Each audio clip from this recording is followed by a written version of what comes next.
Alright guys, got some stripped lowers here from Spikes. Got the Punisher lower. And then this one I think is really cool. They call it the Punisher Spartan. It's based off, the Punisher head, but instead it's got a Spartan logo. They did a really limited run of these, so they're kind of rare. I've only seen this one other time at a gun show. Just got these about a week ago. And I'm going to start doing some builds. I'm going to do a video series on them piece by piece. I'm going to start with the lowers before I get started on the uppers. And kind of the basis of these two lowers, kind of like the main part, are going to be the triggers. So for the Punisher, we got the Geisselle SSA-E 3.5 pound 2-stage trigger. Never been a huge fan of 2 stages. Actually, honestly, truth be told, don't like them at all. But everyone says the Geisselle SSA-E because it's a 3.5 pound. It's such a light trigger. It's basically like having a single stage, which I prefer. And there's nothing saying that I can't learn to like a 3.5 pound trigger. I'm gonna use K&S pins. I know someone's gonna tell me, "Oh, Geisselle uses specially design pins." Well, Jaeger uses these. I've seen a lot of people that have Geisselles that have K&S pins. I like them on my Timony, so that's what I'm gonna go with. Then for the Punisher, I'm gonna have the ALG ACT. It's a 5.5 pound mil spec trigger. I'm going to use K&S pins again. Basically, the premise for the Punisher, it's going to be Spike's upper. I'm going to build it, completely. Everything's going to be from scratch on this. It's going to be a 14.5 pinned and welded, cold hammer forged barrel. The barrels that they contract out to FN. It's going to have the Surefire muzzle brake on there, the SOCOM adapter. This one's going to have a 16-inch FN Spikes tactical barrel. I'm probably going to go with the Spikes rail on the Punisher, and on the Spartan. And the Punisher's going to get a Troy Alpha rail, probably 11-inch, just because I don't like having the rail all the way to the end of the, where the muzzle device is. Especially if you're going to run a light or something, you don't want all that concussion and blast, rattling up your light and possibly damaging something inside of it. As far as grips go, the Punisher is going to get the Ergo grip, and the Spartan is going to get the Magpul MOE. I've had these laying around, took them off other guns, put just regular A2 grips back on them.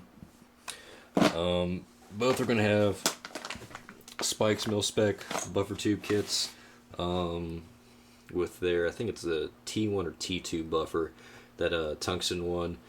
The Spartan is going to have the STR stock. Took that off my little Colt A3 and put it, the A2 stock back on it. And I'm waiting on a CTR that I just ordered for the Punisher. It's going to be Spikes lower parts kits. That's going to be here in a couple days. And my premise, or I guess point of use, or emphasis, whatever you want to call it, for the Punisher, is going to be a really lightweight rifle. That's why I'm going with the 14.5-inch barrel. It's going to cut down the weight and size. I'm going with the Alpha rail. It's really light. It's eventually going to get a Trijicon AccuPoint 1x4 with the green post and triangle, or green triangle post, whatever you want to call it. Then this is going to get the Trijicon TA31 HG, so the green horseshoe and dots. They're both going to get BCM Mod 4 charging handles. The Spartan's going to be really more of a just rugged gun. That's why I'm going with a mil-spec trigger instead of something match. That's why I'm going with an ACOG. I want this to be a rifle that can just kind of take anything. Both these are just something that I've always wanted to build. I've been piecing them together in my mind for the past couple months. It's going to take a while for me to build these. I'll probably be able to get these lowers built pretty quickly. But the uppers are going to take more time just because I really want to do everything right. These are not going to be cheap builds by any means. It's not some, junky Palmetto State DPMS kit.